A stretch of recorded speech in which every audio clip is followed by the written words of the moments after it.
ओम शांति। हम एक सुंदर समय पर खड़े हैं जिसे पुरुषोत्तम संगम युग कहा जाता है। हमें इस समय अपनी स्थिति को बहुत महान बना देना है। कितना महान कि हम संसार को बहुत कुछ दे सकें, हम संसार की आत्माओं को सहारा दे सकें, हम उनके रक्षक बन सकें, उनके इष्ट देव देवी बनकर उनकी जन्म जन्म की कामनाओं को पूर्ण कर सकें। इसके लिए हमें अपनी स्थिति एक बल एक भरोसे पर ले जानी है। केवल बाबा, उसके ही सहारे जीना, उसे शक्तियां प्राप्त करके अपने अंदर इतना कॉन्फिडेंस बढ़ा देना कि हमारी स्थिति निराधार हो जाए। समस्याएं आए, बीमारी आ जाए, कोई विशेष बात हो जाए, केवल उसकी तरफ ध्यान जाए, जिसके लिए बाबा कहते हैं कि अंत में एक बाप के सिवाय कुछ भी याद ना आए। देखिए, तुलसीदास ने भी रामचरितमानस की रचना करते हुए कह दिया, जन्म जन्म मुनि जतन कराही, अंत नाम सिमरन नहीं पाई। जन्म जन्म त्याग तपस्या की, लेकिन अंत में प्रभु का नाम स्मृति में नहीं आया। हम सभी को बाबा ये ट्रेनिंग देते हैं, अंत में केवल एक की ही याद रहे तो हम सहज इस संसार से अपने घर मुक्ति धाम जा सकेंगे।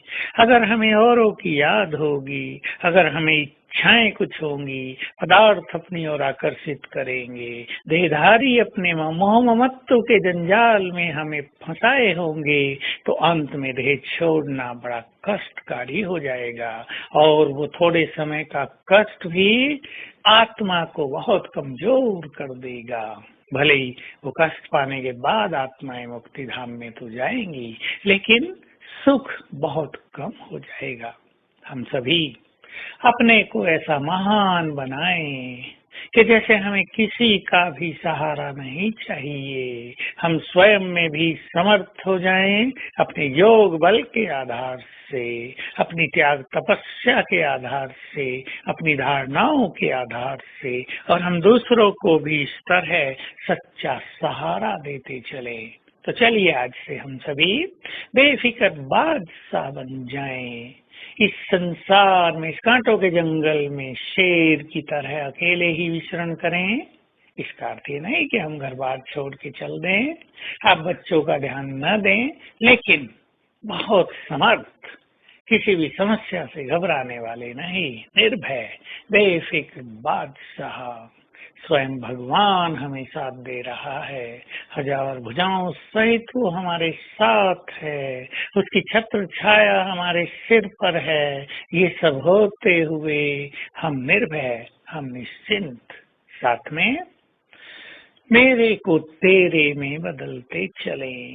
होता क्या है, कोई बात आने पर हम देहधारियों की ओर देखते हैं, पहला ही संकल्प फलाना फलानी उसकी ओर जाता है, तो ईश्वरीय साथ छूट जाता है, उसकी मदद से हम वंचित हो जाते हैं। और यदि हमारा पहला ही संकल्प ऊपर की ओर जाए, बाबा सर्वशक्तिमान, हम उसका आह्वान कर ले, आ जाओ। ये प्रैक्टिस हमें लंबे काल की चाहिए, तब अंत में हमें उसकी याद आएगी। अभी से हम बहुत अच्छी प्रैक्टिस करें, भिन्न भिन्न बातों में उसकी याद आए, उसको बुला लें। आप बाइक से भी जा रहे हैं, कहीं कुछ हो जाता है, फोन करें, उसको करें, उसको करें, इसकी स्मृति के अलावा आ जाओ बाबा। पहले बाबा का आह्वान करें, फिर किसी से कांटेक्ट करें।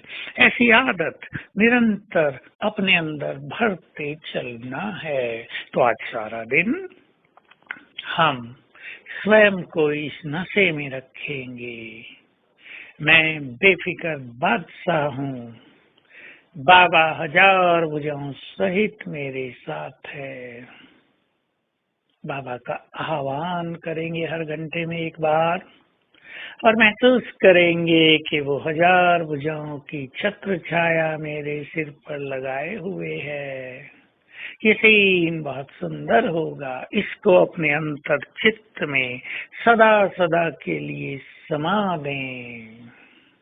और देखें कितना सुंदर अनुभव होता है उसकी मदद का। और ये आदत पड़ जाएगी तो जब भी कोई बात आएगी तुरंत ये विजन हम बना पाएंगे और बाबा की मदद के पात्र बन जाएंगे। ओम शांति।